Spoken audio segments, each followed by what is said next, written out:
and welcome to the Ketchup Corner. And it is finally time for...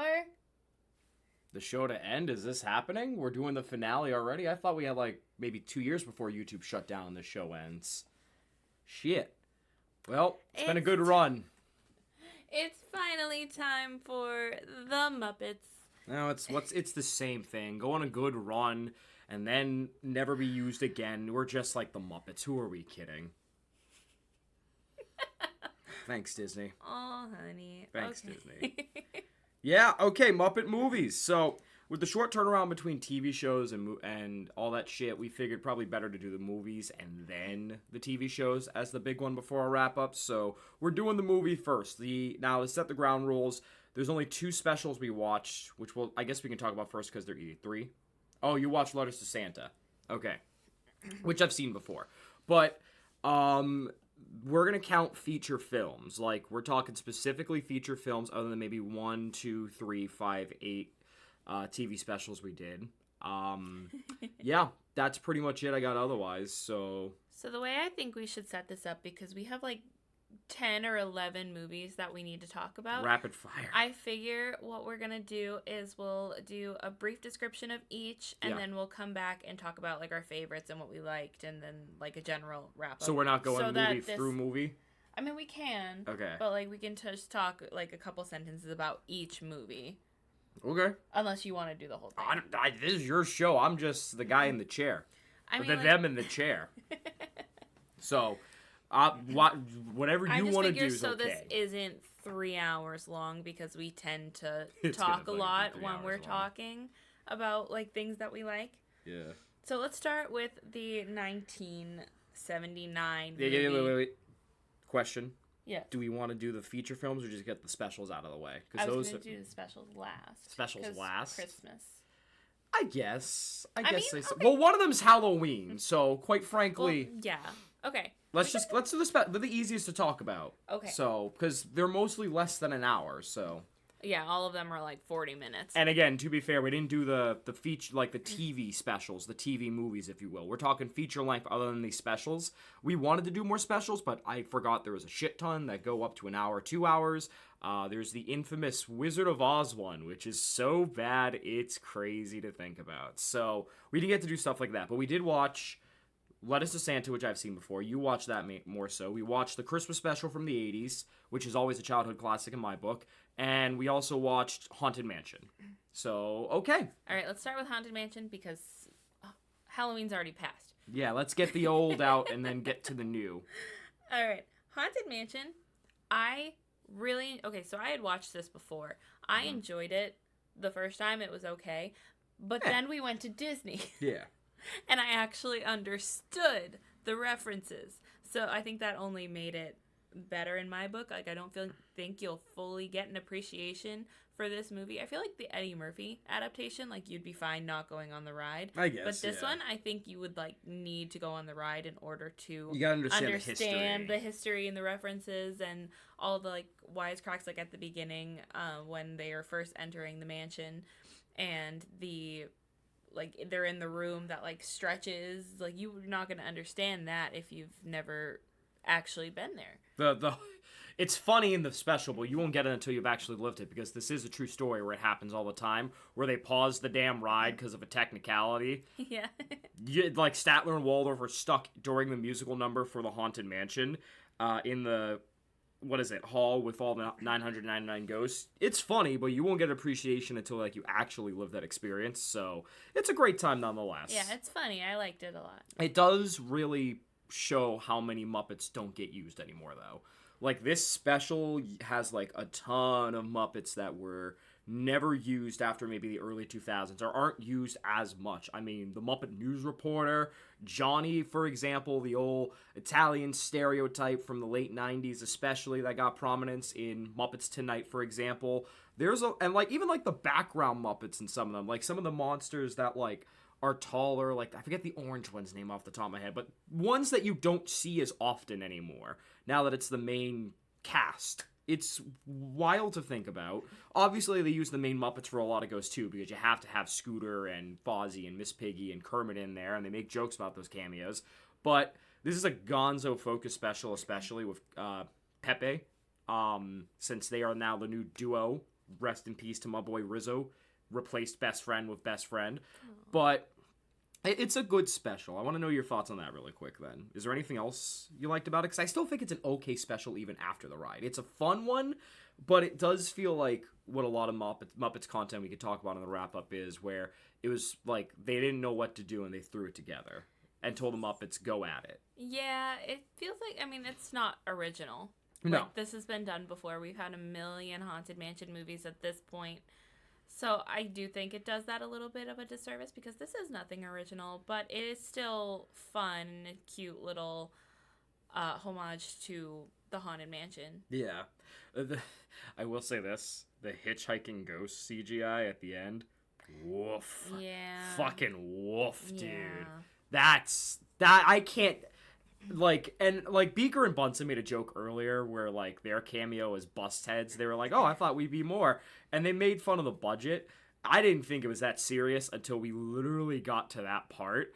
But I feel like that's something we could talk in the wrap-up as well. But I won't say much on it. But, like, they made a lot of jabs about their budget. So, do with that as you will.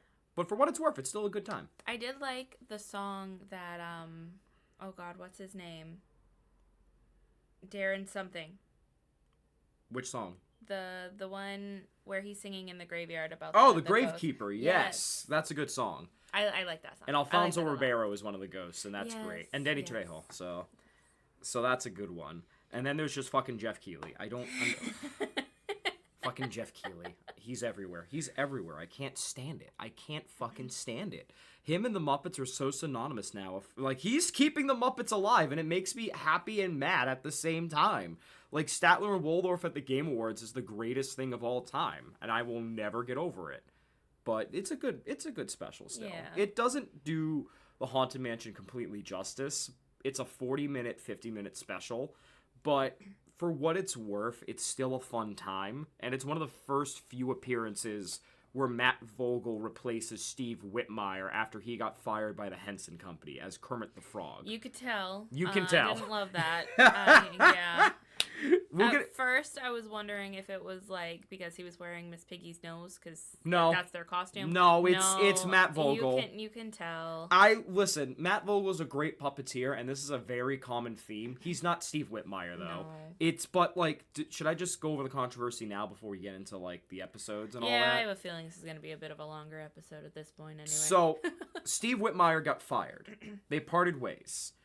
Because Steve Whitmire spoke out during the ABC show, which we'll talk about in the Muppets TV show stuff. There was a lot of stuff that Steve Whitmire did not agree with about Kermit the Frog, being like, this is not something Kermit would do. He was outwardly pissed, not just about Kermit's treatment in the show, but just the Muppets' treatment in general after the Disney acquisition.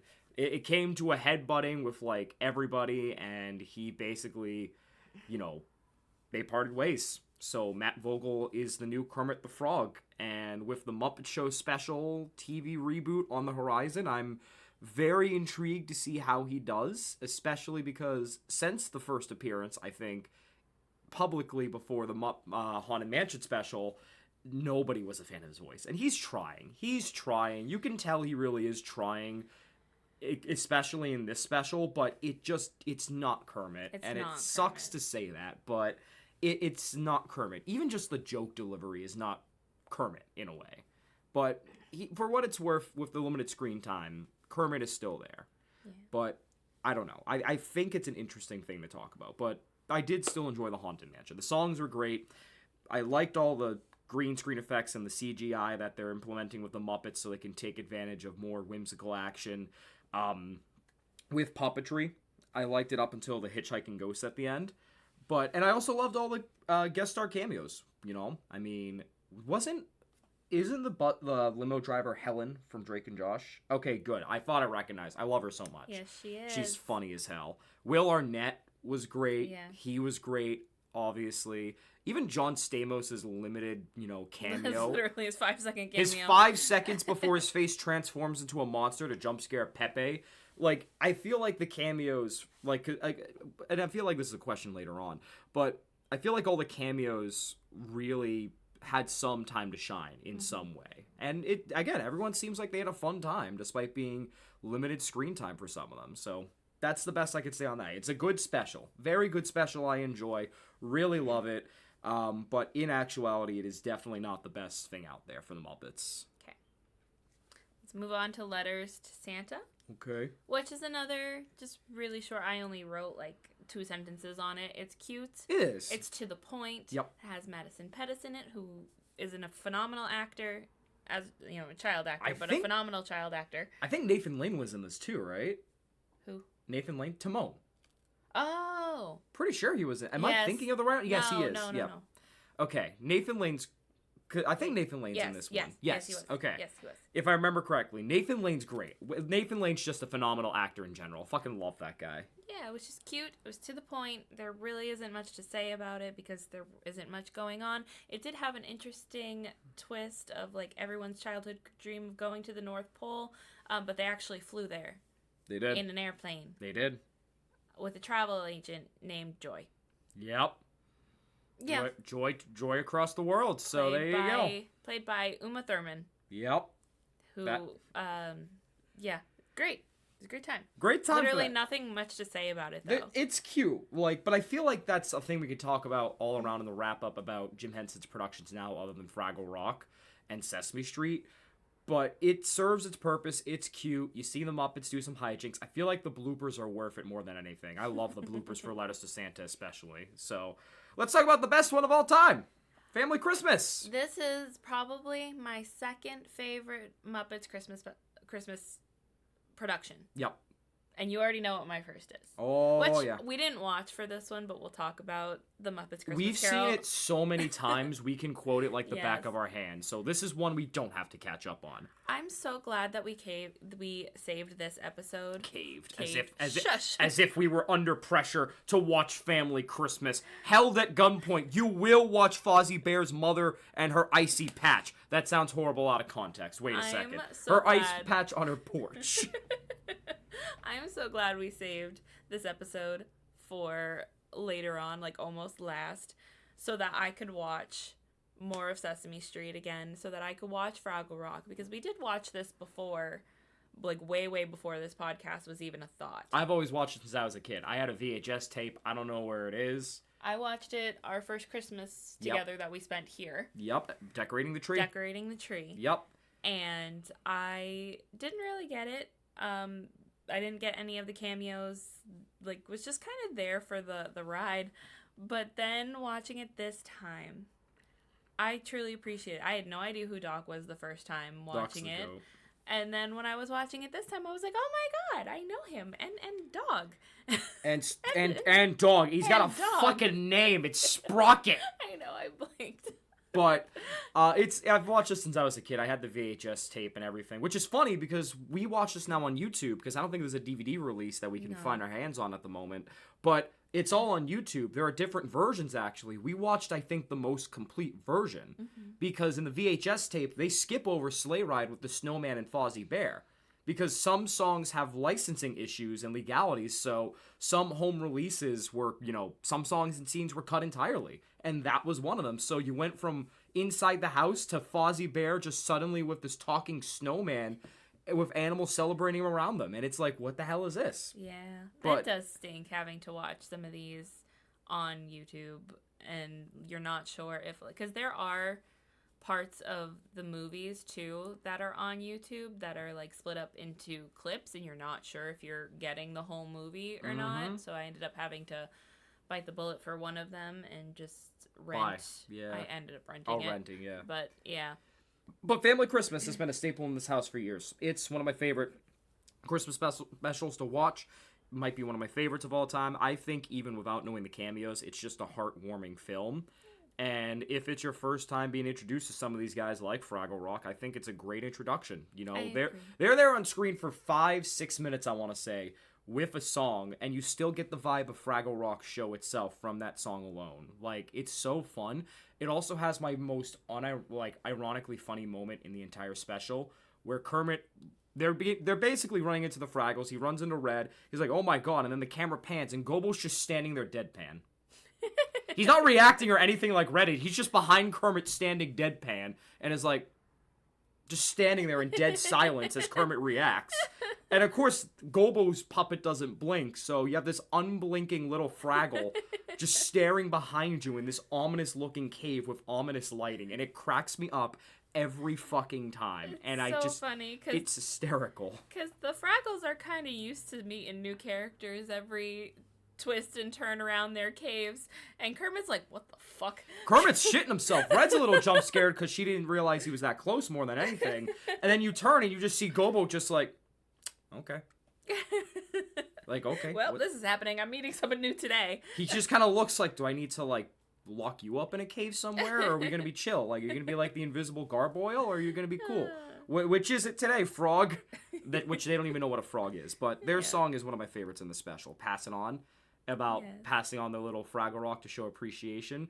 Or Pebble, I should say. Sorry. Because they have an actual Fraggle Rock. Anyways, but it's a very cute special, and I always get teary-eyed at the end because everybody's singing, they're doing their melody. What tears me up though is just the ending with Sprocket and Jim Henson, because it's like this is all of his main creations together. It's one of the rare occurrences, not his funeral or special after he died, where they're all together and having like shared screen time, unlike the first Muppet movie where they're like cameos at the end for the most part. Like they all have these interactions with each other. It's one of the few times, if not the only times, we see all three parties that make up Jim Henson interacting with each other. And it's just super fucking fun and makes for some great things like Chef trying to kill Big Bird and then learning the true meaning of Christmas. So that way he can make something not bird related for food. Yeah, poor Big Bird. Yeah, he goes through it in this episode. He does. He does, actually. Oh, that's another thing. They also reference the Muppet Babies. Like, there's that song was also cut, technically. Which is interesting, because early on in the special, Fozzie is introducing his mother to Kermit. Yeah. Do you think Fozzie just got dropped off and she never met Kermit? I don't know. It's interesting. I don't know. The canonness of a lot of, like, Jim Henson productions is, when it comes to the Muppets, is always funny. And everyone likes to argue about canon events or, like, what's canon and timelines and stuff. Like Donkey Kong Bonanza. For those that don't know the game, it's got, spoiler alert, I guess, it's got a child Pauline in it with Donkey Kong, and everyone's arguing about where it fits in the timeline technically because of Pauline and all that shit. But then it's like, no, this isn't the same Donkey Kong as the arcade game that stole Pauline. This is a different Donkey Kong because Cranky mentions overalls. Everyone's fighting over the canonness of that game. I love how nobody fights over the canon versions of, like, the Muppets, because literally who gives a shit? It just makes sense no matter what. We just literally sit there and are fed this and we go, yeah, that makes sense. Like, this is not the first time we've had the Muppet Babies, technically. We'll get into that movie, obviously, soon, too. But, like, this is not the first time the Muppet Babies have been shown. But that song, actually, was cut in the VHS tape that I had. The song with the Muppet Babies. Mm-hmm. Yeah, they showed, like, snippets of the clips, and then it cuts to Animal jumping through the screen after, you know? I wonder if that has to do with the reason why the original Muppet Babies is nowhere to be found. Ooh, maybe. It's that, and I think the song, too. I don't know.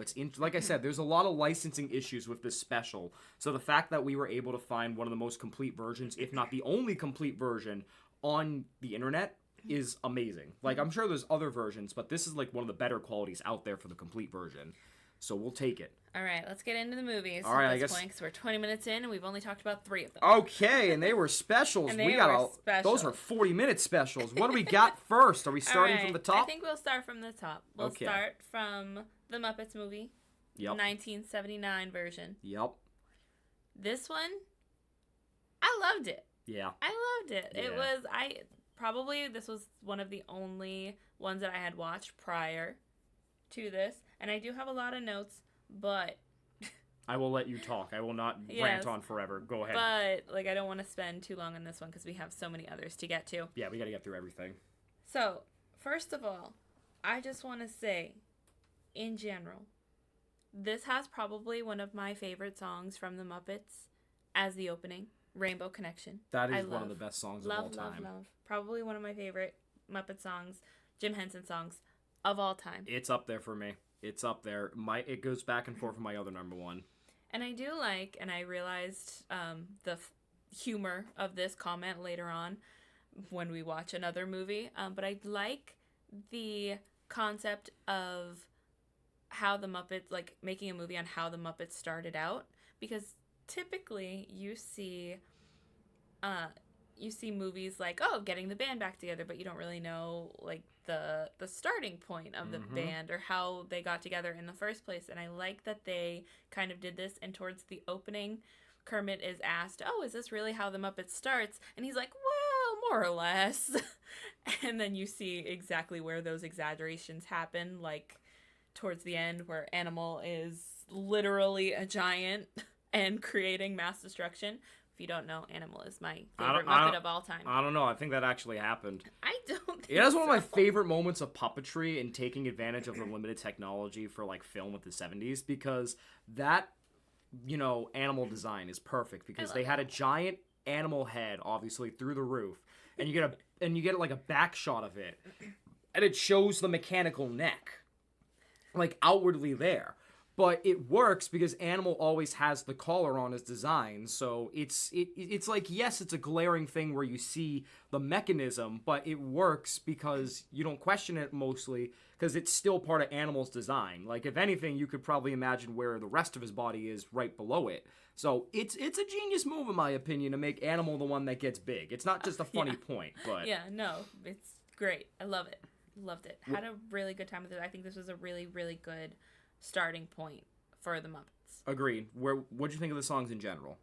I loved them. Yeah? I like them. I think there are a select handful that really stand out to me. Like, some of them, like what? in this movie or in general? In this movie. Let's go Rainbow specific. Connection in this movie. Yep. But then there are a couple of other songs that, like, stand out throughout the series that really, really stand out to the point where some of them are just a little more forgettable. Yeah, well, what about the songs in this movie? What was your least favorite song? If you have to pick one.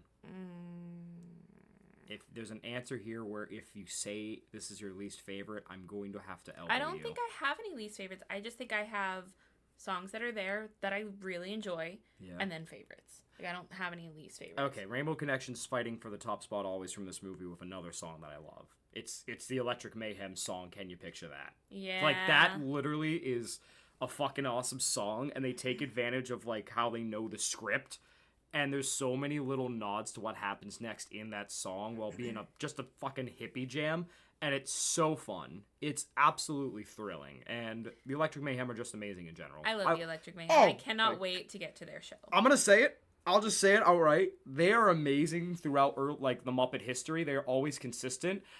I feel like this might be controversial. I don't know. I don't interact with a lot of the internet online because I don't go on the internet much. Electric Mayhem is always funny. I think they get better shine with their humor in the shows and specials from the last decade or two. Okay. Like ABC, the Mayhem show. I feel like they lean so much more into the wackiness of these characters, but we'll get to that. But I love the Electric Mayhem. They are genuinely so great, and they buy into the idea that Muppets people just accept are like real people because they perform at concerts. Like, there's a music festival, I think, from a couple years ago where they just literally were performing covers of songs along with their original songs. Like, and everyone was just having a damn great time at this sellout outside music festival. And it's so fun, and I'm so glad that even though the Muppets Pavilion is gone, sadly, we're still getting a Muppet piece through the rock and roll roller coaster, and I am so happy to see how that is. Please let it be good. I'm begging everything. I'm excited. Yeah, but anything you don't like about this movie? Anything that didn't stand out or felt anti-Muppet in a way? Anything at all? No, I mean, I think it's really hard for this movie to feel anti-Muppet when it's literally the original Muppet movie. No, I know, but like translating the Muppet chaos from the shows, obviously, and all this other stuff, translating this, which we'll talk about, I feel like throughout these films, you know, making a set deadline of like an hour or 2 hours, it doesn't always translate as well compared to the hijinks of 30 minutes. Like, some shows don't translate to movies, and movies don't translate to shows, and then some video games feel better as movies, obviously, Last of Us. So that's the question I'm going to ask throughout, is that, like, you know, just if anything was lost in translation, turning this into a feature film compared to a solid on its own adventure for 30 minutes. No, I think it's just a different kind of Muppet chaos. That's a great answer, and I agree. I don't think there's anything bad about this. I think it's phenomenal, especially for the time period, with this being made in the 70s, like right on the cusp of the 80s. Even Connor, who was watching with me, who I know we've talked about before, is our best friend, and he was watching with me, and even he was like, this was made in the 70s? Yep. I swear it could have been made in the 90s, because it's just that well made and well produced. I mean, that's just sorry. I mean, that's the thing, is that I know obviously you have a thing about 70s, 80s, 90s movies and how they look. In general, it's all about how they're made and how they take advantage of shortcomings or everything else. And to give these periods credit, there are a lot more movies that age better than you think or have line delivery that are better than you think. The Muppet movie is one of the shining examples, but that also speaks to the timelessness of the Muppets, because I feel like there's a lot of Muppet movies, if not all the Muppet movies, that have generally great atmosphere and shooting and aesthetic, no matter what you have to say about each one and how one's better than the other. So that's just my piece on that and time history, film major over here. I agree.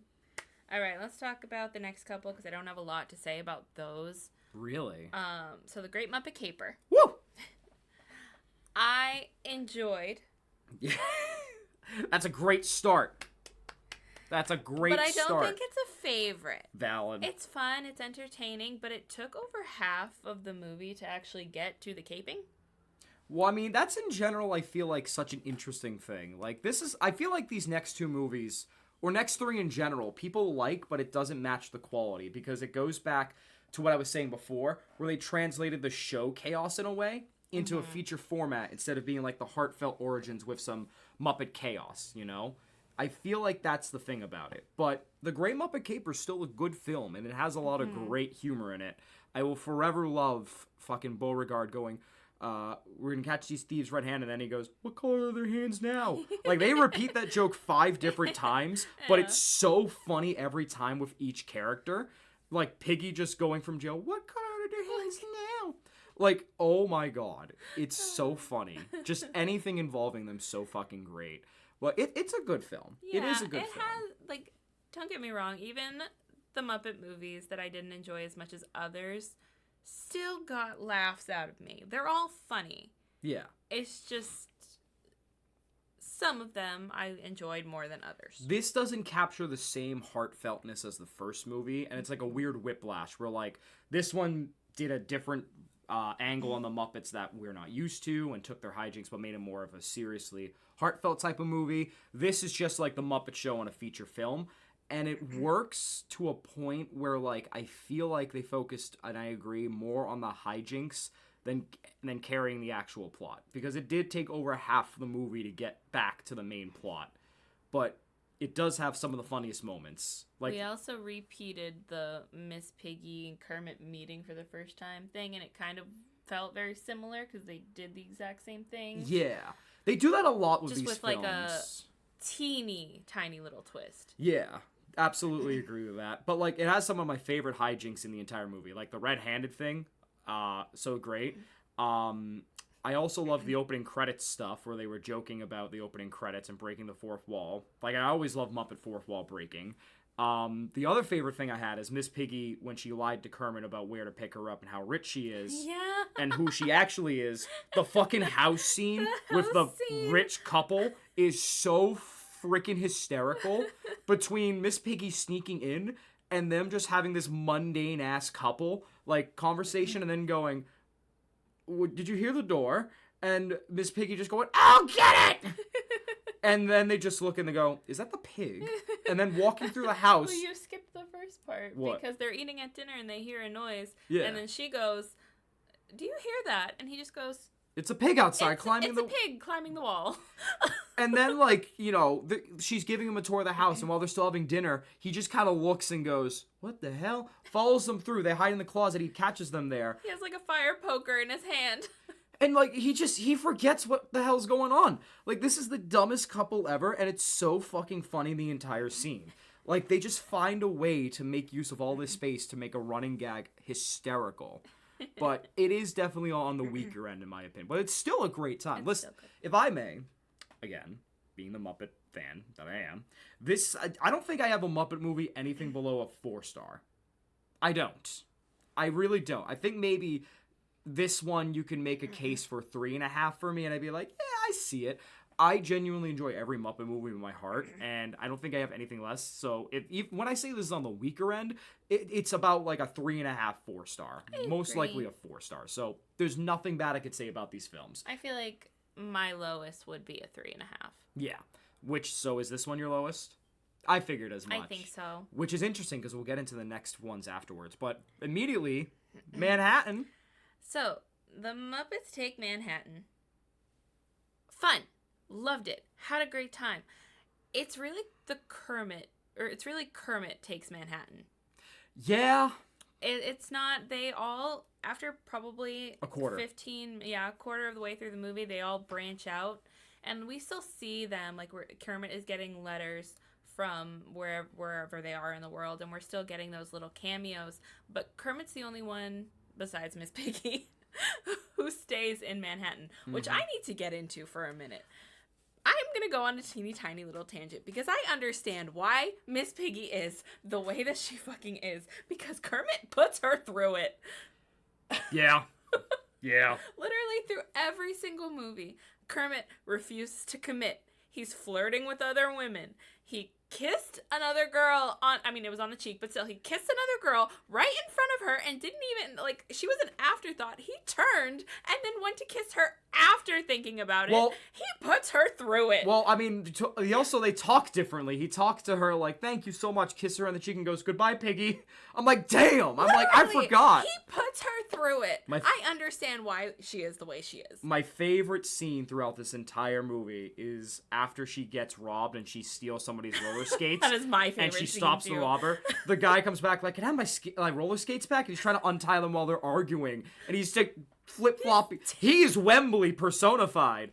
And he's just fucking going, I did forget about that actually. And then as she goes, well, you were giving huggies to some other girl. Oh, and you gave her huggies. And he hugs her and just goes, you gave her huggies? This is what huggies gets you. It's so funny. It's so funny. And it shows the relationship throughout the movies up until I want to say the revamp with 2011. It shows their relationship, if you will, where it's a joke. It's a comedic joke where it's like, are they in love? I don't know. And they don't tackle it seriously, but we'll get to that. But there's only one time that sticks out where he actually says something to make her think that he does care. Love her. Yeah. And that's later on. So We'll I'll get talk about there, that. yes. But it's so wild to think about. Manhattan, I think, is one of my least favorites, but it's still good. Yeah, I agree. Because I agree, they take Manhattan for the plot, I guess, since we haven't talked about the plot for it. They graduate from college, they put on their theatrical production, and everyone's like, you should go produce it on Broadway. And then they're like, let's take this show on the road. And nobody accepts their show, so they get dejected. Kermit flips a lid. And that's why they all separate, because then they all start to realize maybe we do rely too much on Kermit and put him through it. And so when Kermit comes back excited, they feel bad, and they're like, oh, wait, we got job offers, actually.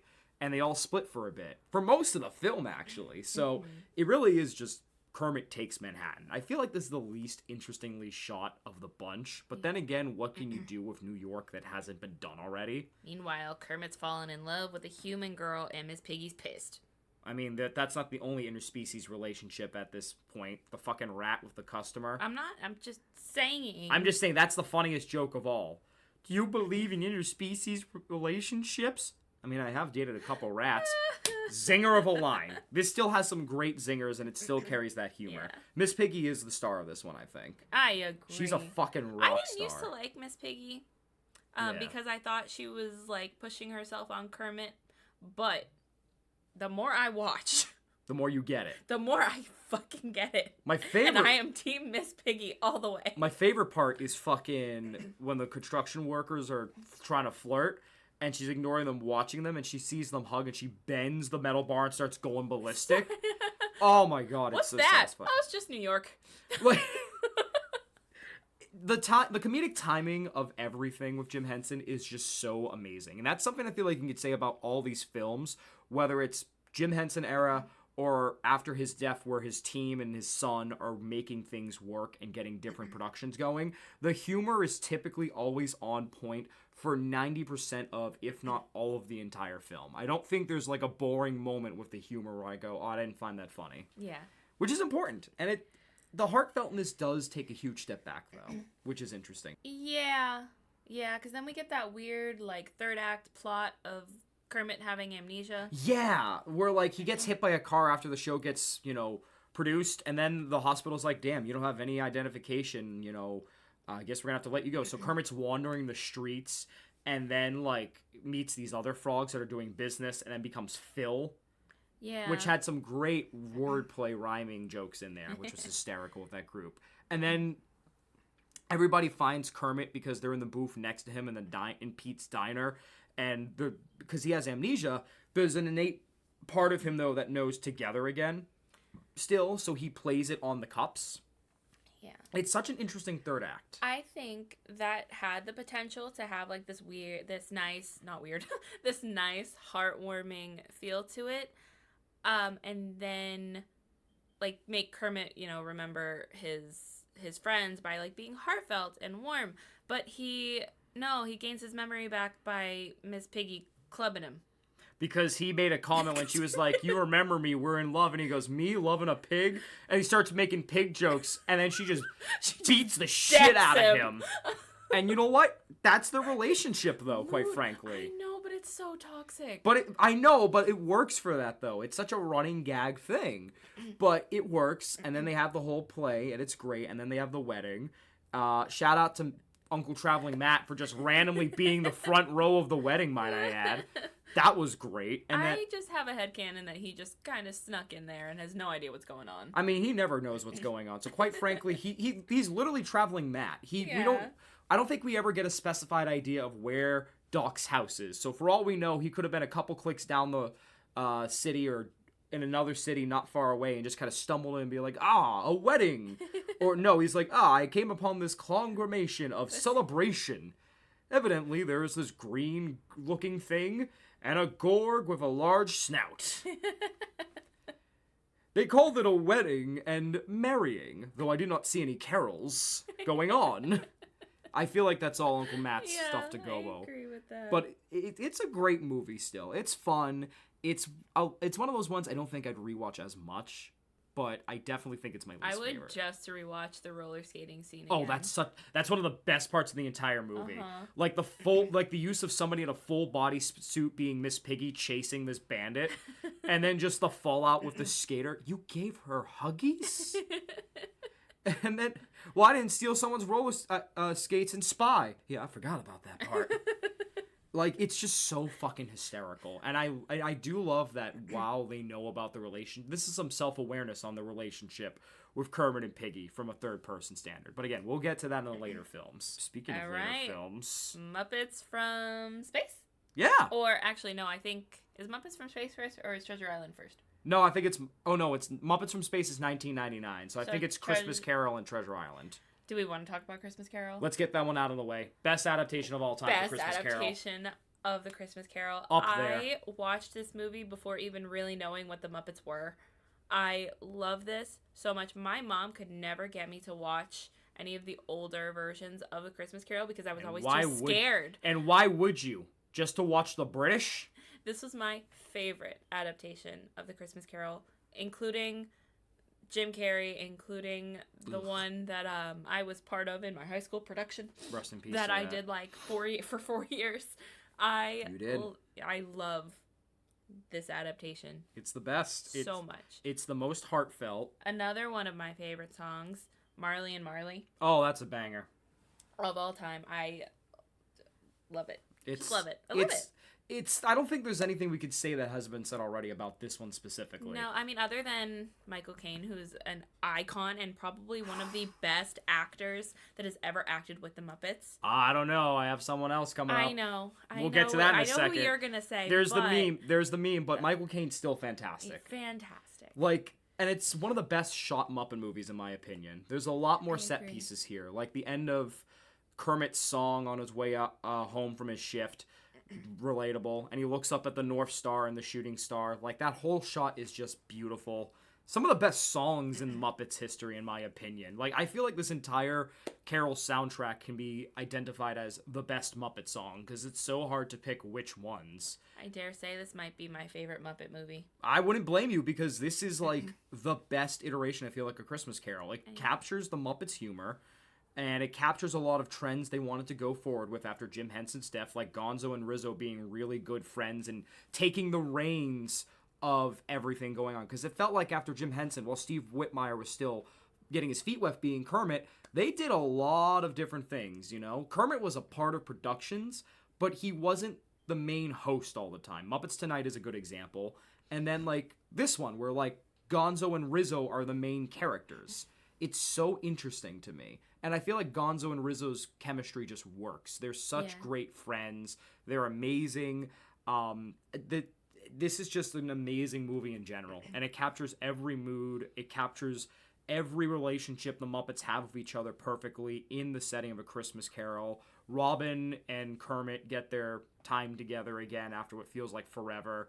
It's just a great special all around, or a movie, I should say, all around. And there's literally no notes I could say that are bad about it. I agree. I think one of my favorite things about when the Muppets do an adaptation like this is getting to see who plays who. Yes. Kermit's not always the starring role, like you just said. Mm-hmm. And it's so fun to see, like, I said the same thing for Treasure Island, which we'll talk about in a minute. Oh, yeah. And I just love seeing who's going to play who and how they're going to be in that role. And it's just something that's so fun. It's like you actually know them as people, and like you're watching a school production or just like a theater production, and it's always so fun to try to guess who's playing who while also seeing it actually acted out.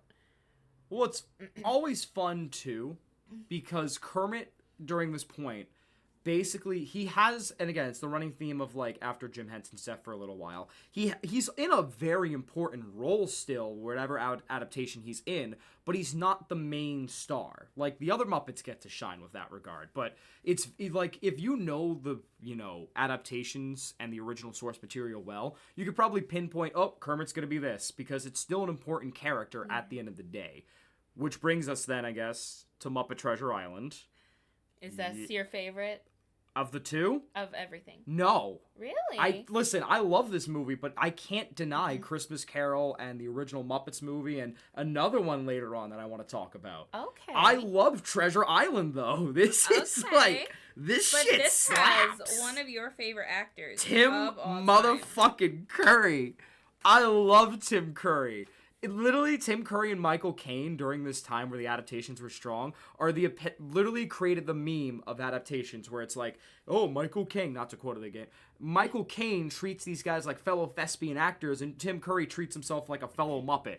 And it shows, and I remember why in this movie. He is so fucking good. I want to know your thoughts, though. I really, really, really enjoyed it. It's great. This is probably, right after Christmas Carol, one of my favorite adaptations that they have done, like non-original movies. Yep. I thought it was really... Fun fact, I've never read Treasure Island. Oh, yeah. I mean, yeah. I think we talked about it before. tried to read it in middle school because I was part of this after-school club, and that was like a book that they wanted us to read, and I just didn't finish it. And then we ended up moving on to something different. But I've never read it, so watching an adaptation of a book that you've never read, but still finding a way to enjoy it, it's fun. And, like, it keeps you in suspense, even though, like, you kind of know which character Kermit is going to play. Oh, yeah. Like, that whole suspenseful scene at the beginning where you're kind of, like, on edge, like, oh, maybe it won't be Kermit. He's not the captain. What the hell? They did the fake-out joke so well.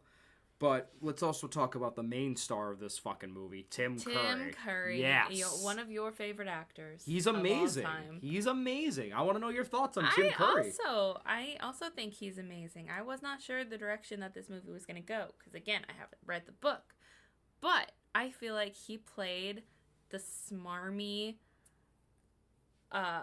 what's the word that I'm looking for? Snarky pirate character so well. Like, you think you can trust him. He's manipulative. He is trying to get you on his side, and then he completely pulls the wool over your eyes. But, like, he also still kind of cares about Jim at the end of the day. He does. He's funny, though. He's hysterical. I loved when, you know, his crew tried to, like, mutiny against him and gave him the black spot, which is like, we're gonna come beat the shit out of you and kill you type of thing among piracy for betrayal.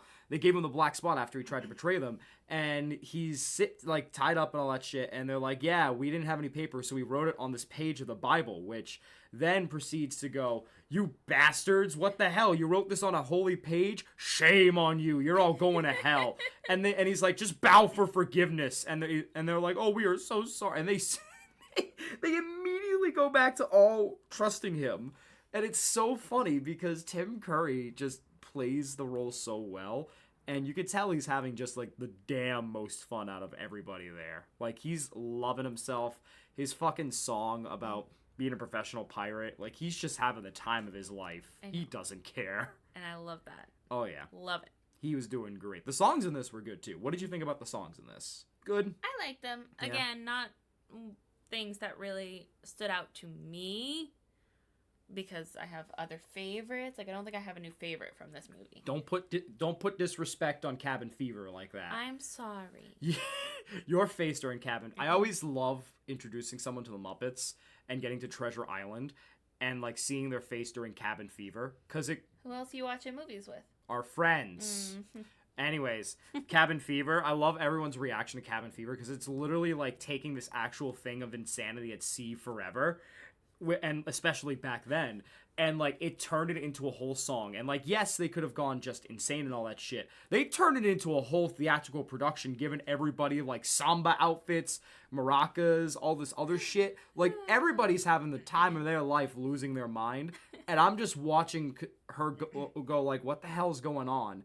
Because it changes from like just them on the ship immediately into this conga type of song where everybody's got maracas and dresses on, and I see your face and I just see you literally look like, what the fuck is happening? And it's so fucking good. It's such a great song. It was fun. It is definitely on the weaker end for soundtracks, but it's still a good one at the end of the day. But it's up there though for me still as a film. I just feel like the songs in the second half get weaker. I feel like after Cabin Fever, just there wasn't as much. That's the tough part with trying to adapt something. Is you never know if you're going to be able to do it justice, and you're limited unless you want to take severe liberties. You're limited to what's on a page. Mm-hmm. So there's that, but it is still a great film at the end of the day. So moving on, though, because, again, I know you're ready to talk about this one. It looks like Muppets from Space. So before we get to this one, I want to add some history. Yes. This was a box office failure. It was the last theatrical release until 2011's Muppets. Mm-hmm. And not only that, it is also regarded, I guess, one of the least favorites in regards to theatrical releases. So I want to know your thoughts fully now. I disagree. Ooh. I am so happy that we got a Gonzo movie. Like, I feel like he's such an underrated Muppet. He is. Like, he's in every single movie, and he has some main parts, but we never really talk about him. I'm so glad. I'm waiting for my animal movie, but whatever. He's part of a show. You'll learn his backstory. But I want to know. But no, he deserves his own movie. Fair enough. Own movie. Anyway. I just like that we got a movie dedicated to Gonzo, and I feel like it's just the right amount of weird and funny. Mm-hmm. And I wasn't really sure where this was going to go. Like, just looking at the movie poster, I really just thought it was going to be the Muppets going to space. I didn't really know what we were getting into, but it's about Gonzo and about how alone he is, being the only whatever he is, and trying to figure out where he's from. And then he gets this message in his cereal. Yep. Telling him that people are coming to look for him because they are his family. And it's really fun and cute. And then, of course, we have a mysterious villain on the side. The government. Who is also trying to figure out if aliens exist. And he is very similar to Gonzo because he also feels alone and made fun of all the time, and he doesn't love that. Yeah. Yeah. And I will say, this is the movie where I feel like they didn't have the most original songs, if any, if I remember, out of this, but the soundtrack is still banging. Like, for a third-party soundtrack, which is unlike the Muppets, it's still banging. And a lot of it's I find this the funniest thing, psychedelic. Yeah. I feel like, Yeah. I mean, for example, like, they really lean into the psychedelics for this movie, which is funny, and it feels like a weird step away from the Muppets, but it works. Maybe it's the fact that Gonzo's alien family that he originates from are so trippy and dare-defying like he is, but I feel like it works, in my opinion. Yeah, I agree. It works so well, and, like, I think a Gonzo film was great. I do think this is also one of those movies where, like, it took a bit to get into for me. But it's a really good... I disagree, too, where it's my least favorite. Yeah, I think it's a great film. I think the humor's hysterical in its own right. It's very 90s coded, the humor, in a way. Or, like, our generation coded, where, like, the scene with Pepe and Kermit and all of them stacked up as doctors in a trench coat, and Doctor walks out and they just go, Doctor, Doctor, 2 doctors, yeah, bunch of doctors in a hallway. It's so freaking hysterical for no reason. Bobo the Bear, shout out Bobo the Bear. He is a riot. He's typecasted. What do you mean? He always plays the henchman. Not always. They've typecasted the bear. He's so funny though. I love him. I love him too. He's the perfect. He's the perfect typecasted. He's the perfect character though to put, because he works for these people, but he's just, his heart's in the right place. He just works for the wrong person. Yes. He literally is just like, I don't know, man. But, like, he does get non-typecasted roles. Like, Muppets Tonight, he's a security guard for the studio, and it's the funniest thing in the world, because, I guess a light spoiler for that, he gets a bomb threat from a unanimous person saying they're going to bomb the studio if the ratings don't dip below a certain amount, and he's standing there the whole time going, hold on, I need you to write that down. Let me get a writing utensil really quick, and puts him on hold. And then, after he writes it down, the guy repeats everything. He then goes, I didn't get you past this sentence. And the guy goes, that's it? I've been saying it for the last 5 minutes. Listen, and he goes, listen, I have limitations here. He's so funny. He also plays a great role in the ABC special series as well. He's just such a bumbling, lovable guy. I would give him a hug. He's so hysterical, and I'm glad he was a reused bear puppet. They made it to a main character from Take Manhattan. I'm so glad that he's been a mainstay in a way. Him and Uncle Deadly, which are great. Uncle Deadly's a riot, but we'll get to him with the shows as well. But I like this movie. It's very trippy. Is there anything else you want to say about it? No, but I just got an idea for a TikTok. What? I feel like we should make a TikTok talking about Muppets we'd trust with our drinks. Okay, fair. Bobo the Bear's right up there. Bobo the Bear is one Bobo the Bear, I'd fucking trust in my life. And on the bottom end of the spectrum, I don't know if I trust the Electric Mayhem. Not Animal, that's for sure. Like, they may have good intentions, but they'd be tripping out so much they forget about it, quite frankly. Not Animal. Animal is my favorite Muppet. I love him very, very much. He can't be trusted with women. No, he is very creepy, we've noticed with these movies. Although Animal did get his moment. He did. He did. Did get his moment where he had a girl fall in love with him. In the space. In Muppets from Space. And she's like, you better call me.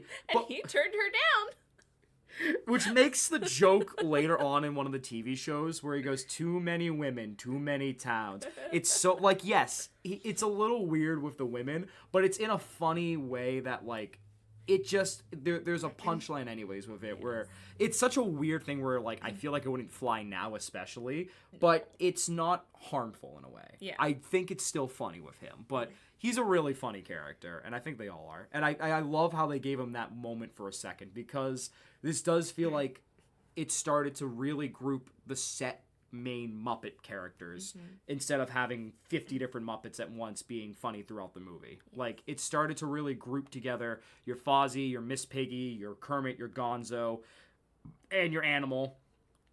And that's it, really. Like, Rizzo and Pepe, yes, but, like, later on. I feel like this movie really was, like, interesting in that regard, where that started to be the main cast, where now that, like, you know, things are changing and there's a lot more focus and different things they're trying to spread out, this was the main cast and everyone else was there for a few minutes maybe, or for a running gag, like Sam the Eagle gawking at a girl. Mr. Conservative himself. Because she had a belly shirt on. Which was crazy. And Sam the Eagle's an underrated Muppet, in my opinion. Some really funny moments. Really, really funny moments. But this felt, I guess, in a way, too. How did you feel about the humor for this? Because, like I said, it felt more psychedelic, but stuff like the woman and, like, Sam the Eagle, it felt like a more adult Muppet without being an adult Muppet. What did you think about that? Yeah, that's fair. I guess I didn't really think about it. It did feel like... I don't think it fully felt like a Muppet movie, I guess, right. If you say that, because it is... I mean, I love that we got a movie about Gonzo. But... It took a moment for all of the Muppets to kind of come together. Mm-hmm. Like, even in Muppets Take Manhattan, where they're not really together, we still see them a lot more. In this one, it's mainly Gonzo and Rizzo, because Gonzo's trying to get Rizzo to believe him, and Rizzo fully doesn't. But everybody else is kind of just in the background doing their own thing. Like, Kermit's supposed to be on vacation, but he ends up cleaning the whole house, and Miss Piggy has a new job that she's trying to do, and they really don't come together until the very end. So it's an interesting take, and I guess I can kind of see why it flopped, because it doesn't feel like a typical Muppet movie. I mean, between that and the humor, though, is what I'm saying, too. The humor felt... I mean, there's a doctor called Van Neuter. Yeah, the humor is... It's a funny movie, though, but it definitely felt like... catering more towards the adult audience. I felt like they were going back to their roots with, like, the original pitch for the Muppets, where it was called Muppets, Sex, and Violence. Yeah. So, but it felt like that in-between, where they still try to cater to families, because they are so synonymous with family entertainment now. But, man, if it still isn't a funny movie, though. It's still funny. This feels like the least Muppet out of the Muppets, though, between not that many / no original songs, and the humor being a little bit different in a way. But it's still a good movie. It still is a very strong, good movie in that regard. But, do you have anything else, actually, before Nope. So, after Muppets from Space, the long... Muppets took a hiatus. Well, not a big hiatus. They were still in guest starring roles, and they had TV specials. But they took a hiatus. But then, yeah, like, and then, as the 2000s went on, we then also just didn't get any content in general after the early 2000s. Until Disney fully acquired the Muppets, and we got, in 2011, simply called The Muppets, which is literally about getting the band back together because of another Muppet / puppet, Walter. Which is so funny, because you remember at the beginning how I said I was going to come back to that one point? This is the exact opposite of the first movie, and I liked that because, I mean, you know, you've been on a however long hiatus with movies, at least, and you're coming back, and it is, you know, getting the band back together kind of thing, and I think that was the perfect way to make this movie. The humor was interesting in this one. Go on. Because it wasn't like the original Muppet humor. This movie was more making fun of the original Muppet humor. It was definitely didn't take itself seriously at all, and that's not necessarily a negative thing, but it's definitely noticeable. I feel like that's a part of, like, if I may, the charm of this movie. Oh, yeah, I'm not because mad about it. This is the second most, if not most, heartfelt behind the original Muppet movie. Because they make fun of themselves, but also that's because they're getting the band back together. And the main plot is, you know, they're getting together so that way they can raise money to save the studio from a greedy oilsman within a time frame by doing a telethon. You know, a modernized version of the Muppet Show, essentially, or a Muppet TV special. So, it's so interesting to me because this tackles relevancy. Like, they have not been heard from years. They make that a point throughout. And, like, they made a point where, like, a lot of people really do say nobody cares about the Muppets anymore. And I feel like that pokes fun at it, where it's like, where, like, maybe no one cares, like, the humor's outdated, you know, time has moved on. They poke fun, though, and make the humor different in an ironic sense, because this movie shows they can. stick with the times. They just need the proper direction and the proper writing and the team behind it. And I think they did that in this movie. So I want to hear more about that from you. It's definitely a meme of a movie. Oh, yeah. And I'm not saying that as a bad thing. I just think it takes a minute. If you're looking for, like, a movie with the classic Muppets that feels like the classic Muppets, I don't feel like you're really going to get that with this one. I mean that in the best possible way, though. It is a fun homage to it. And it definitely, a ton of memes have come out because of it, like Manor Muppet. Manor Muppet's a banger song. It's an amazing song. I will hear no slander about Manor Muppet. It is a meme of a Muppet. Sheldon Cooper. It is a meme of a Muppet. I don't fucking care what you say. Life's a Happy Song. That fucking sequence where they're like rhyming with the people, and I think it's the fish man, talk about the fish, and they go, yes it is. Like, they're so funny. You got, like, the whole human dynamic relationship thing where, like, he's got to choose basically who he wants to be, his wife and his brother. It's such an interesting thing, and it really does show that you can be both a Muppet and a person no matter what. Like, the Muppets will always be a part of you. And I think it has some of the best heartfelt moments because their rendition of Rainbow Connection is amazing. Yes. It's very, I mean it when I say this is the second, if not most heartfelt Muppet movie of the bunch, despite all the memes, because it's still going back to their roots while progressing forward, but they know who they are. And it really cements that no matter what happens, there will always be a part of the Muppets in everybody, no matter how long it's been. And I think that rendition of Rainbow Connection really cemented it, in my opinion. Mm-hmm. So, I liked the little nods to the first movie. Right. It was nice. It was cute. It was definitely heartfelt and fun. And I loved the addition of Walter. And I just felt like he was a much needed added new character. I think he's the connection of the Muppets and the real world, which is so needed sometimes. Mm-hmm. But it's a shame because they only use him for 2 movies and then like the 5 seconds in Haunted Mansion. He doesn't appear in the ABC show at all. I know, which sucks. I think he's a great character. He is a great character. And I mean, literally, the Muppets wouldn't be together again if it wasn't for him. Exactly. I mean, even then, he takes somewhat a backseat in Most Wanted in a way, which we'll get to that. But I think this movie really also cements, because the Muppets always have guest cameos all the time. This, I think, really cemented how ham they went, no pun intended, how ham they would go from now on with cameos. You know? Did you notice that difference? Yeah. What'd you think? I mean, they got Jack Black. They kidnapped Jack Black. That's the running meme that TikTok loves to use the audio for every 5 seconds. Which, yeah. I wish I was kidding. Which I also liked the rendition of, oh god, Nirvana. What's it called? Smells Like Teen Spirit, the Barbershop song. Quartet. That literally makes me laugh every time. I can't. It's so funny. I fucking love it. And using Beaker for libido. Oh, that was great. Like, that was so that's such a Muppet chord joke. I love that. And I fucking love it. And I just love the fact they got Link Hogg as well. Link, who is a very pivotal role in the early Muppets. It made me so happy to see he had a role in this, at least. Like, seeing Link, Rolf, like, fucking Beaker. I forget the 4th member off the top of my head. Who was it? Oh, my God, I'm trying to remember. But seeing everybody doing their parts. Oh, wait, Sam Eagle was the other one. Oh, my God. They were freaking hysterical. Oh, I loved it. And, of course, Jack Black being Jack Black helps. Yes. Like, I know people have their gripes of how often Jack Black appears everywhere and wears them out. It's Jack Black. He was funny in this movie. Him being Animal's teacher as well about anger issues. That whole scene about trigger words was amazing. Animal not being able to drum. Yeah.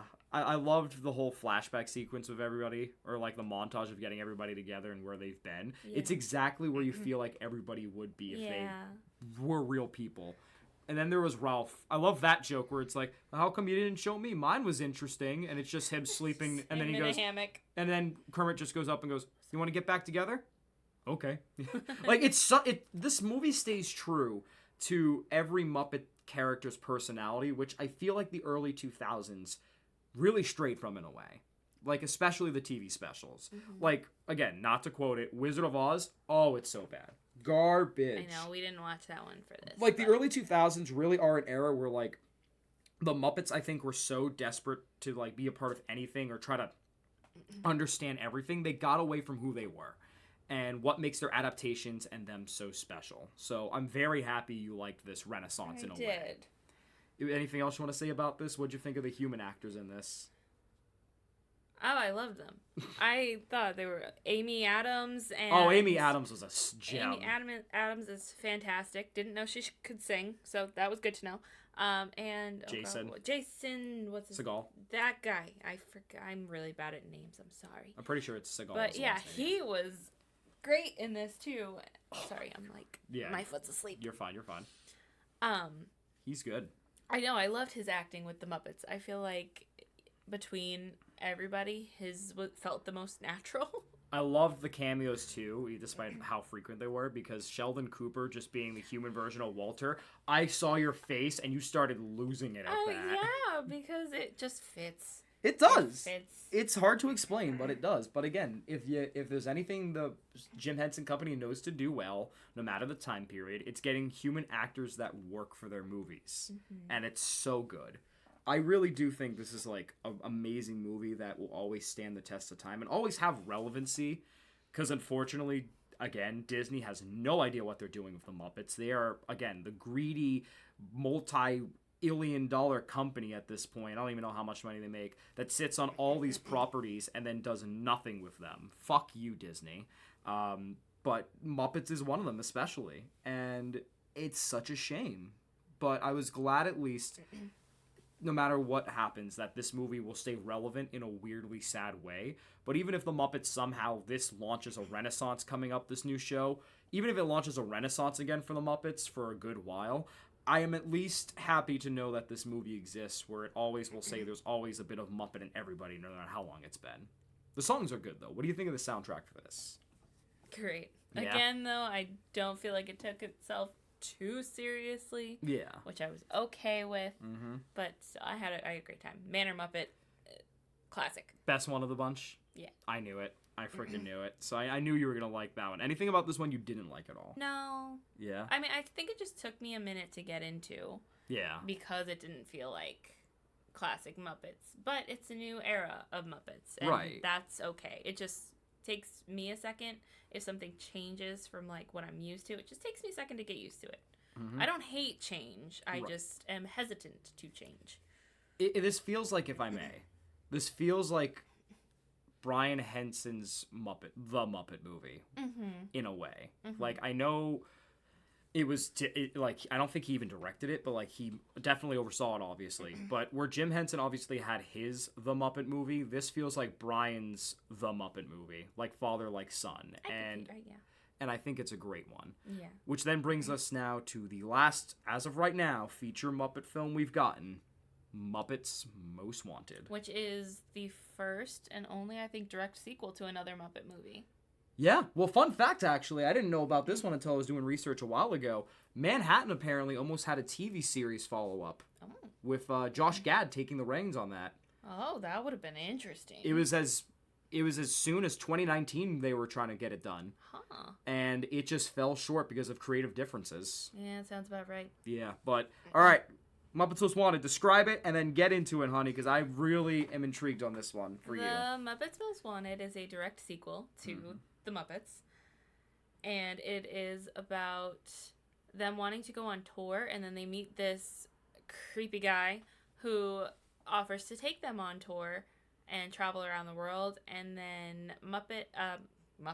Kermit ends up getting kidnapped and replaced by the villain of the movie, Constantine the Frog, who is the most evil frog in the world, and I think my favorite Muppet villain. Oh, he's amazing.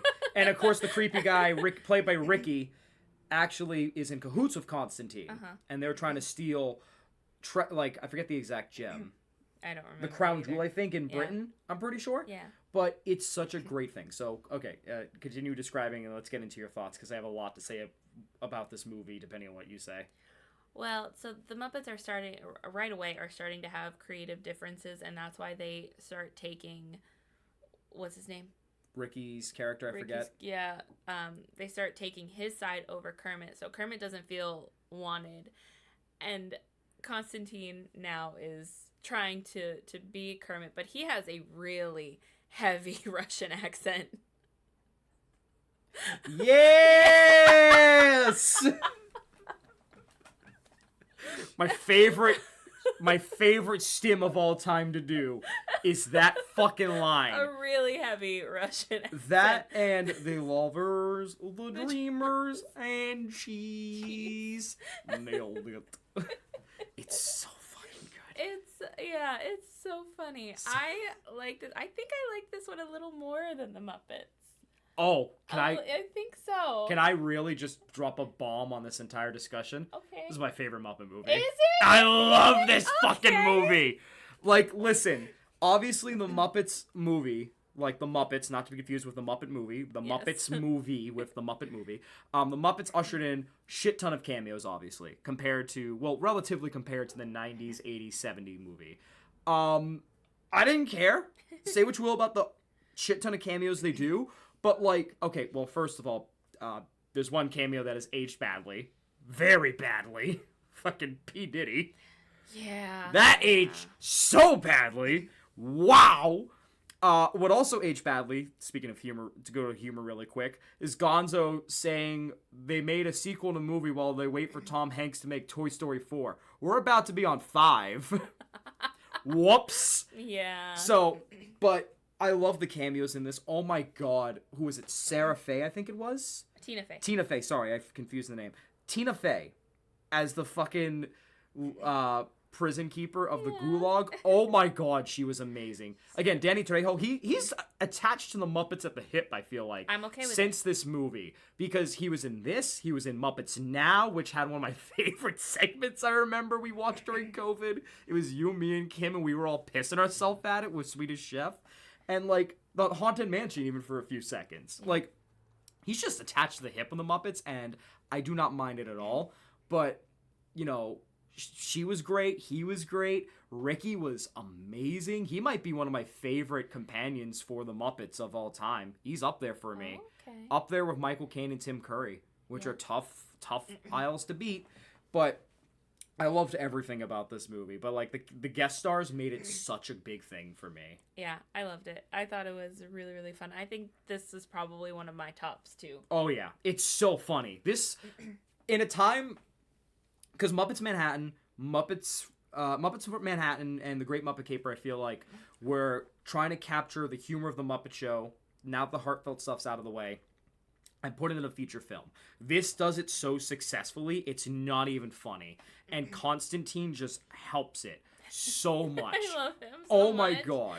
Like, people make the comparison that this feels like Muppet Takes Manhattan 2 because of the whole Miss Piggy Kermit wedding subplot thing. And it feels like or like people call it a mishmash of Caper and Manhattan. I think that's okay, though, because this takes the best parts of both, or the most interesting parts of both, and creates the closest we're going to get to the Muppet Show, the movie. Just wacky high. They even they bring back the Muppet Show theme again for this. And it's so funny, because they make fun of it, because fucking Kermit's supposed to do the intro out of the show's O and go, it's the Muppet Show. But Constantine gets stage fright, and passes out, and then as they're doing the show, he's like, what is happening? Why am I flying? And then falls on the stage as Sweetum drags his decimated corpse off the stage. Oh my god, what did you think of Constantine? Please. I love him so much. Probably my favorite Muppet villain ever. I don't think there has ever been as distinct of a Muppet villain until this movie. Oh my god, yes. They're all good Muppet villains. They're good Muppet villains, but I don't feel like I don't know. I just love Constantine. Well, I feel like this works because it's a Muppet and a human being villains instead of just mainly the human. Yeah. Like, this is so fucking good in that regard. And everything Constantine says is amazing. You have walked your last walker. I know, and that mixed with, like, his accent and trying to sound like Kermit, and he doesn't sound like Kermit.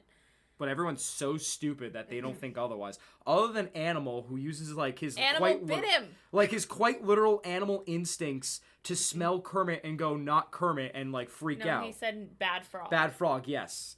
And, like, he's the only one that knows, but everyone else is so stupid and believes that, like, they play along with it. And they think Animal's just crazy. They wanted to believe that it was him because he was finally giving in to everything that they wanted. Exactly. And it's even so Miss Piggy, which is where my comment from earlier will come in, even Miss Piggy wants to believe that it's Kermit because she agrees to marry him. Because he's finally asking her to marry him.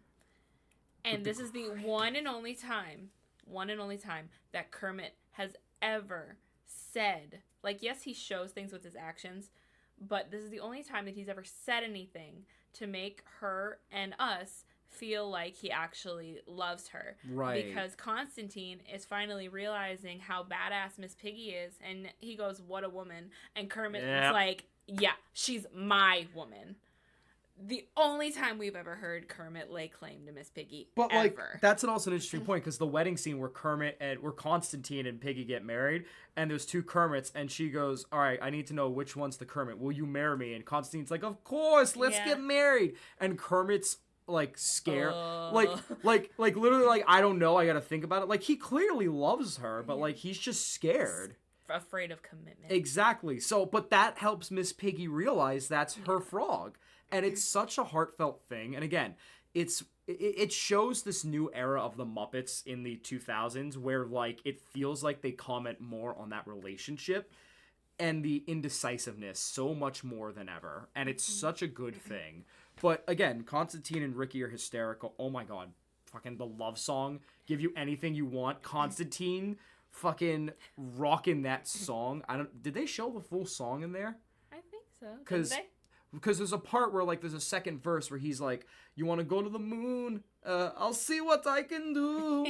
He's so fucking good. That was such a great... Baby, stop right there. I could quote him all day. The interrogation song is phenomenal, too. Oh, gosh. That was great. That brings me to my whole thing. What did you think of the soundtrack for this one? Again, I feel like I'm repeating myself a lot, but there are no bad Muppet movies that I have seen. Right. Like, I just love everything about the Muppets. Like, the soundtracks are always banging. Yeah. This one, I think, is one of the stronger soundtracks out there, in my opinion. What do you think? No? I don't think there were any that fully... Like, I don't have a new favorite from this soundtrack. Oh, I don't expect you to have a new favorite, but I do think it's one of the all-around strongest, or up there at least. Like, the Muppet movie is going to have, and the Christmas Carol will always be cemented as the greatest all-around soundtracks. This could give an argument, you feel like, for the first two movies, a run for their money, in my opinion. Yeah. Like, between Constantine's song... The song We're Doing a Sequel to start it off is so fourth wall breaking and funny, and it works, and it parodies everything they know about themselves back then and now. It's so great. They bring back the original Manhattan outfits, which was awesome. Oh my god. This just felt like a callback to the past while going to the future now that they're officially done reintroducing the band. And it's the greatest thing ever. I also think I found a negative to this podcast. What? Having to watch all of the movies... like, so close together, back to back to back. They all kind of blur together. So, sometimes I'm having a hard time, like, remembering But I feel like that's, like, the Muppets, though. Which, it's not a bad thing. No, not at all. It's just something that I've noticed that I'm like, can I really pinpoint a favorite song in this movie when I watch so many? I feel like that's a strong suit, though, for the Muppets, because, like, they're consistent. The farthest they've gone away, even with the adaptations in mind, of the feature films is Muppets from Space. That's the farthest they've gone away. So, and even then, it's still a good movie that still keeps some core ideas. What did you think of the fucking Josh Groban cameo? The fucking guy in the cell, like the opera singer in the gulag. Oh, okay. I told you there's so many things happening. I loved it. Oh my god, it was so funny. Fucking hysterical. I was like, why do I feel like I know this voice? Because I hear him all the time in my fucking work. And then he pops out and I go, is that Josh Groban? Yeah. It was so fucking funny. But, oh my god, Tina's song was amazing too. The Big House. Yeah. Holy shit. She, I think, is like, where Ricky, I feel like, treats the other... I feel like they're both the new age Tim Curry and Michael Caine. Ricky treats them as, like, fellow humans for the most part at times. Tina treats herself as a Muppet. And she's so funny for it. She's just a phenomenal actor in general. Oh my god, her shrine to Kermit was amazing. them doing Together again was so great too. And then again, still has that heartfelt humor, even though through most of it, the Muppets didn't know who Kermit was. Mm-hmm. It still had that little heartfelt ending where they're all willing to go to the gulag for him. Yeah, to do one last musical number. To do one last musical number. And then they fade away as Tina's supposed to have her big moment, and I was like, damn, that's funny. It's a great movie. It's the funniest, I think, of the bunch. Yeah, what do you think? I liked it. What is your rating officially? My ranking? Ranking. Don't fucking ask me this question. You were gonna ask me. Don't even act like you weren't gonna ask me. Okay, wait. Put in the timeout. Flag on the play. Hold on. Okay. Was there anything you didn't like about this movie? Anything at all? No? Like anything that could have done better? No, I think it's a top. I think it's a top one for me too. Okay. So that being said, here we go. Do I have to go first or should I let you go first? You're going first. I don't want to go first. You're the host. You're the host. No. You're the Conan O'Brien here. You are the co-host. Okay. Here, if it helps, I have all the movies pulled up. I don't need the list pulled up. I just need to oh, this is tough. Okay. I think I stand by Manhattan at the bottom. Yeah. Oh, this is tough. Second to last, don't do this to me. I think The Caper. I agree. I think Caper. I agree. Third last, oh no, bro. I'm gonna go Muppets from Space. I agree. Treasure Island. Okay. Oh no. Am I gonna put Treasure Island over The Muppets? No, I can't. The Muppets just has the best highs for me, in my opinion, storytelling-wise. Mm-hmm. Then it's The Muppets, and then it's the Muppet movie, and then Christmas Carol, and then Most Wanted. Okay, I think I agree with you with everything except for... You're gonna swap the top two? I think I'm gonna swap the top two. Oh, wow. This is the first time we mainly agreed on something. We're agreeing a lot on this podcast. This podcast is saving our marriage. As she gives me a look for those audio listeners out there. Nuts. This was supposed to destroy our marriage. It was supposed to be like a game of Monopoly. But I feel... Benson and I can't play Monopoly together. No, especially Pokemon Monopoly. That's not the same thing. I mean, either way. But I just... Oh my god. It's hard to rank these movies for the most part. But even then, I feel like the bottom could go back and forth. Again, there's no such thing to me, in my opinion, as a bad Muppet movie in my mind. They all keep the same ideas, the same humor in some ways. They just evolve and adapt where they need to. And it works so fucking well. It's a damn shame we haven't gotten anything since Muppets Most Wanted. Disney. Yeah. All right. We're sitting at almost an hour and a half of uncut footage. Oh, I'm so glad. We're the regular length of a Muppet movie. I knew this was going to be a little bit of a longer one. This ended up going the exact opposite of the way I wanted it to. Yes. We ended up just talking about every single movie, one right after the other. But that's okay. Honestly, I'm not too mad about it. Yeah, they have their own identities despite having some of the core ideas. It's a film series that is the same but always is different, and I love that about it. Yes. So, yeah. All right, I think we're going to start wrapping this up, though. Is there anything else you want to ask? Yeah! Sorry. What's your favorite Muppet movie? And why is your favorite villain Constantine as a follow-up? Yeah, what's your favorite Muppet movie? That's all I got for this one, dog. That's all I got for this one. That's all you're getting out of me. If I open my mouth more, I'm going to start quoting Constantine more. Well, thank you for hanging out with us in the Ketchup Corner. Yes. Next time, we are finally getting to the last part of this month before we do the wrap-up. We are watching the Muppet TV shows. We're watching, I don't know how many. The Muppet Show. Hold on. I have... You don't need the list. You have the... Right here. Me. It's me. You have the me right here. It's The Muppet Show, the original The Muppet Show. We have The Muppets from 2011, and we have Muppets Tonight, and we can rewatch Muppets Now and Mayhem. There you go. And possibly, if there's time, Muppet Babies, because I think there is a video of at least the first season on YouTube. Yeah, otherwise there's the new one on Disney Junior. There's the new one, but I want to watch the original. Oh, for sure. For sure. So, those are all the shows we're going to watch. Most of them are not very long, which we'll talk about in the actual episode.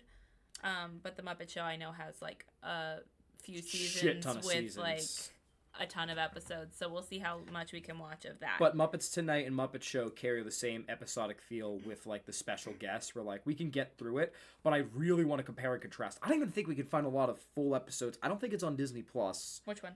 Muppets Tonight. I don't think it's on Disney Plus actually. So we have to go off of what I used to do and hope that there's still YouTube episodes on the internet. Otherwise, we'll look at clips and segments to see how different it is from the Muppet Show. But there's a lot of the same ideas, and Gary Cahuenga. Woohoo!